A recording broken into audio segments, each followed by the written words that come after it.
बोलिए बजरंगबली की जय। हमेशा की तरह मैं फिर आज आपके पास में उपस्थित हूँ एक बहुत ही महत्वपूर्ण विषय को लेकर के।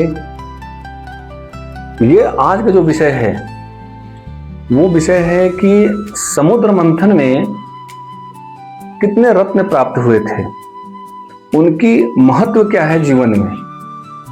हम सभी को पता है कि जब समुद्र मंथन हुआ तो उसमें 14 रत्नों की प्राप्ति हुई थी। पहला हलाहल विष, दूसरा कामधेनु गाय, फिर उच्चश्रवा घोड़ा। लेकिन अब प्रश्न ये आएगा कि ये पहले विष क्यों निकला, पहले अमृत क्यों नहीं निकल गया?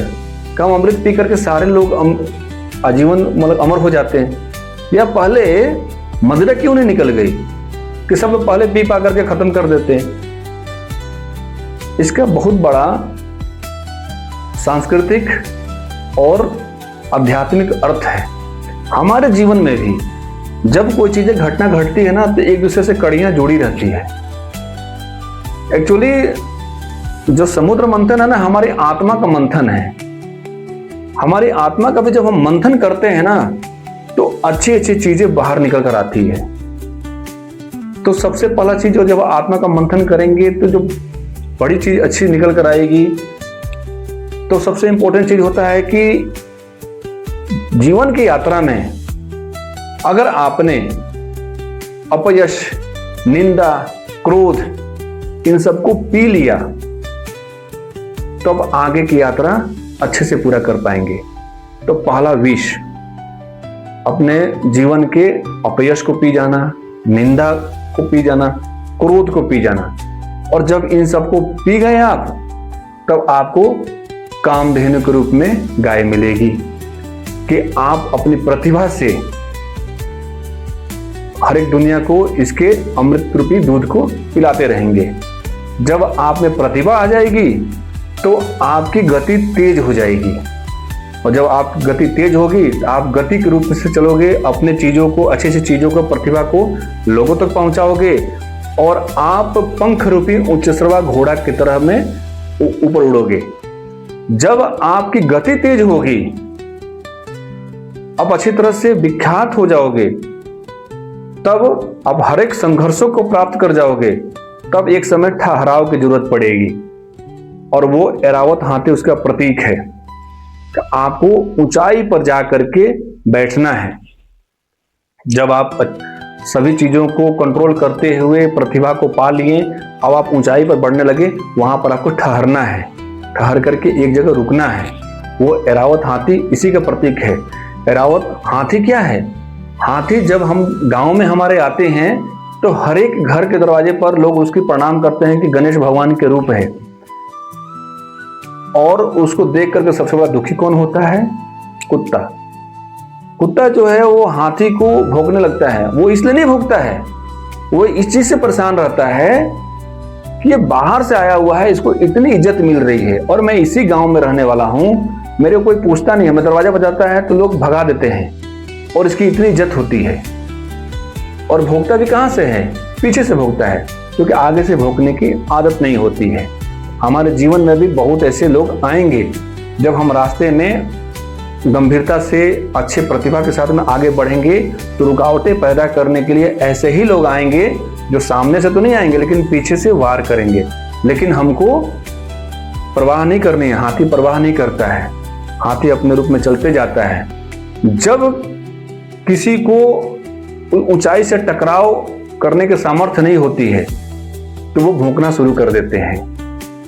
ये हमारे जीवन में भी ऐसा ही होता है। फिर हाथी जो क्या है, एक गांव से दूसरे गांव चला जाता है आदर पाने के लिए, और कुत्ते जो है उसी गांव में वापस लौट जाते हैं। फिर आपस में बात करते हैं, हाँ मैंने आज अच्छा से भौंका ना।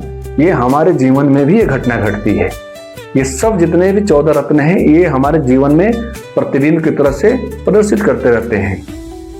तो जब आप ऐरावत हाथी की तरह ऊंचाई पर बैठ गए, ऊंचाई पर जब बैठने के बाद में जब और ऊंचा बढ़ेगा तो आपको मिलेगी भगवान की जो मणि होती है। एक मणि आपको मिलेगी, क्योंकि आप इसे दूरदृष्टा हो जाते हो। पढ़ लिख करके समाज के प्रति इतनी सद्भावना आपके अंदर आ जाती है कि सबके बारे में अच्छा सोचते हो। तो जब अच्छा सोचोगे सभी के बारे में, अच्छे समाज में अपना व्यवहार रखोगे तो आपके ऊपर में पक्का मुकुट लगेगा और वो मणि के रूप में आएगी, तो कौस्तुभ मणि। उसके बाद में जब आपको मणि मिल जाती है तो आप में इतनी क्वालिटी हो जाती है, इसमें आप इतने क्षमतावान हो जाते हो कि कोई भी आपके पास आता है आप उसको मदद के रूप में तैयार रहते हो। तो वृक्ष का क्या काम रहता है? लोगों को छाया देना। कल्प वृक्ष जो अगला रत्न मिला था, तो वो वृक्ष के समान आप हो जाते हो कि सबको शीतलता देना, अपने ज्ञान से सबको ऊर्जावान करना, अच्छी अच्छी बातें बताना, दुआएं देना। जब आप वृक्ष की तरह हो जाते हो उसके बाद आपको आ जाता है, ये सारी चीजें आने के बाद में अब आपकी परीक्षा की घड़ी शुरू होती है। जब आपको प्रतिष्ठा भी मिल गई, पद भी मिल गया, आप क्रोध को भी कंट्रोल कर लिए, आप ऊंचाई पर बैठ गए, सब कुछ आपके अंदर आ गया, तब आपकी परीक्षा घड़ी होती है अप्सरा रंभा के रूप में। आपके जीवन में तरह तरह के लालच वाली चीजें आएंगी, वासनाएं वाला चीज आएंगी, आप उसको किस तरह से हैंडल कर लेते हो। फिर ये सब होते होते आपके पास में लक्ष्मी का आगमन होता है। ये अब धीरे धीरे आपके तरफ में आगे निरंतरता आपके जीवन में बढ़ते जाती है, लक्ष्मी आती है। लक्ष्मी का आप किस तरह से अपने आप को सदुपयोग में लाते हो या दुरुपयोग में लाकर आते हो। जब ये सारे चीजें हो जाती हैं तब कंट्रोल कर लेते हो, तो फिर चंद्रमा, शीतलता आ जाती है मन के अंदर में। जब आप उस चीज को भी अगर जीत लेते हो तो मन के अंदर शीतलता आ जाती है। यानी कि आप जहां भी जाओगे अपनी अच्छी करुणामयी भावना से ही सबको प्रेरित करते रहेंगे, सबको अच्छी तरह से रख पाएंगे। परिवार में भी चाहे कितने भी क्रोधित क्यों ना हो, अगर आप शीतल हैं सब परिवार अच्छी तरह से चलता रहेगा। उसके बाद आता है और आप में ऐसी गुण आ जाते हैं कि कोई भी आपके सम्मुख आएगा, कितने भी तनाव में आएगा, वो आपके पास आते ही उसके तनाव दूर हो जाते हैं। वो होता है परिजात वृक्ष। परिजात का मतलब होता है दूसरे का कष्ट को हरण करने वाला। कभी कभी हम भी किसी के पास जाते हैं, उनके पास जाने मात्र से ही हमें ऐसा पॉजिटिव एनर्जी मिलती, सकारात्मकता मिलती है। कमो लगता है कि हम तो इनसे बात भी नहीं किए, कल इनका शरीर की बनावट, इनके व्यक्तित्व को देख करके प्रभावित हो जाते हैं। उस रूप में आप आ जाते हो, एक वृक्ष के रूप में आ जाते हो, परिजात वृक्ष के रूप में। उसके बाद आता है आपका उद्घोष जो है 10 दिगाओं में पूरे विश्व में बजने लगता है। वो पंचजन शंख की तरह, जो जहां भी आप जाओगे वहां, इसीलिए कहा जाता है कि राजन स्वदेशे पूजते विद्वान सर्वत्र पूजे। राजा की पूजा केवल एक देश में होती है, लेकिन विद्वान की पूजा पूरे ब्रह्मांड में होती है। और उसके बाद धन्वंतरी, अंत में धन्वंतरी अमृत कलश लेकर आते हैं कि आप सब चीज से परिपूर्ण हो, आप में वो चीजें हैं कि आप किसी को भी अच्छे रूप से धारण कर सकते हो। तो ये जितने भी 14 रत्न मिले हैं हमारे जीवन में अलग अलग समय पर आते रहते हैं। हमको इसको संघर्षपूर्ण जीवन को भी अच्छी तरह से गुजरते हुए चलना है, तभी हम 14 रत्नों को हम अच्छी तरह से समझ पाएंगे। और ये एक प्रतीक है, हर एक समय में अलग अलग चीजें में सब लोग को मिला हुआ है। अब ये 14 रत्न किसको किसको मिला है मैं अगले भाग में आपको बताऊंगा, लेकिन ये प्रतीक है हमारे जीवन में। तो ये हमको ये 14 रत्न अपने जीवन में कैसे लाना है, समय समय पर लाना है, कौन से समय में कौन सा रत्न हमें प्राप्त हो रहा है, इसको धैर्य रखना है। मैं आशा करता हूं कि आपको इसके बारे में कुछ जानकारी मिली होगी।